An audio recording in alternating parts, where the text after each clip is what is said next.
అయ్యప్ప మహారాజైతే ప్రజలు నా గురించి ఏమనుకుంటారు? కన్నబిడ్డ ఉండగా పెంపుడు కొడుకుకి రాజ్యాన్ని కట్టబెట్టిన పాతికి అని ఈసడించుకోరా? ఈ లోకం నన్ను నిందించదా?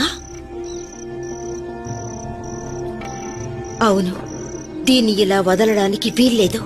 నా కొడుకే రాజ్యాన్ని పాలించాలి. ఈ విషయం మహారాజుతో మాట్లాడాలి.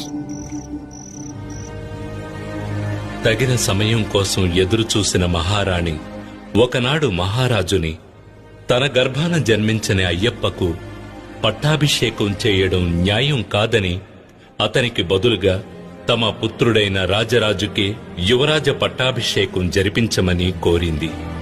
ఏమిటి నీ ప్రేలాపన? నీకేమైనా బుద్ధి మందగించినదా?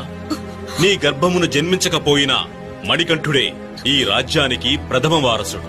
అతడు యువరాజు కావడమే న్యాయం.